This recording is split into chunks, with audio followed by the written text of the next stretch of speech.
Hello, this is Joshua for Frost Dragon Designs, and today I'd like to talk to you about my Laser Science Cat Hard Enamel pin. This pin is part of a larger Cats Doing Science collection. Now let's get into the design. This is a really interesting design, and this video kind of is going to go the long way around to get to the final design. I'm going to let you know that right now. So, one thing that you need to know is that I love lasers. I think lasers are completely awesome, and I have from a young age. Now, this is not just because I grew up in the era of the G.I. Joe cartoon where the guns shot, laser beams, or Star Wars or anything like that. As I have mentioned in several other videos, my dad was a tinkerer. He was big into building circuitry. He was big into ham radio, all kinds of electronic stuff like that. And in my house growing up, we had a legit laser. Now, it wasn't powerful enough to cut anything or anything like that, but it was an actual laser tube, not a laser diode. And I think this was something he had gotten as like a kit in like the 70s or something like that, is my best guess, or possibly something that he purchased secondhand somewhere. I have no idea where he actually got it, but I remember this thing growing up, and it made this loud squealy sound, and it was very interesting.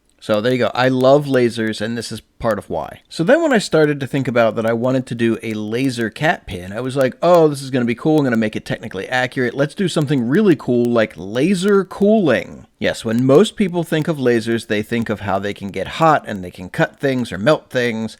But lasers can also be used to cool things to extremely cold temperatures. You basically do this by having pairs of lasers on all three axes, X, Y, and Z, and what's happening is the photons from those lasers are basically bumping into molecules and bumping so consistently in those three planes that it basically pins the molecules in the middle of them, right where they converge, and holds them still. And if you think about it, gases are only warm because they're vibrating. So if you're holding those molecules still, their temperature drops super low.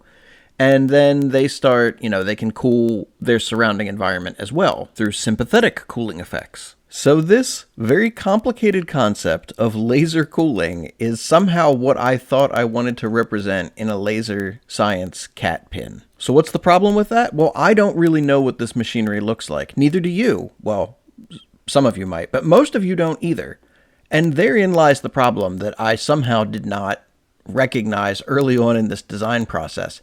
It would not be easily recognizable. It would not trigger a, oh, I know what that is moment, because I was making it up as I went along based on my knowledge of the concepts. And I just find that whole situation to be hilarious, that I was working on this design that I didn't, I was making it up as I went along. No one was going to recognize what it was. It was going to be visually confusing, and nobody would understand what this pin was about. I don't know why I thought that was a good idea. But along the way, I eventually came to my senses and thought, okay, no one's going to understand this laser cooling pin that you're trying to design. Let's stop that. Let's set that aside. And let's instead go with something that is accessible for people, which is a cat chasing a laser.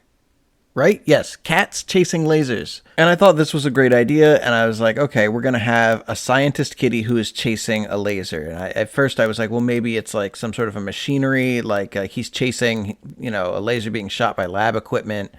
And so that was the direction I started going. And then I was like, what would be even better? Maybe it's two kitty scientists, and instead of doing whatever it is that they're supposed to be doing, one of them has whipped out their laser pointer, and the other one is chasing it around the room. I just love the idea that even though these are scientist kitties, they are still drawn to chase the dot. This was also the first time that I have illustrated a tabby for any of my pins. You will also notice that both of these scientist kitties are wearing protective goggles. We don't want any eyesight problems as a result of our laser play. Also, for the final pin design, I added the bright yellow triangle for the warning laser. I felt like this was important because the pin design itself encourages people to be playing with lasers, which is fine. I like playing with lasers myself, but I wanted to remind people to do so in a safe way. So I wanted to make sure that I had that big yellow triangle with the laser safety emblem on it. But that also helped with the pin design itself, because without that triangle there, the laser beam being fired from that laser pointer is basically just a thin piece of metal, and I was a little concerned that that would potentially break in transit and shipping. So adding the laser safety logo just really also helped shore up the design from a structural standpoint. So I hope you enjoyed this pin design. I hope you enjoyed hearing the long-winded story of how we got to this design.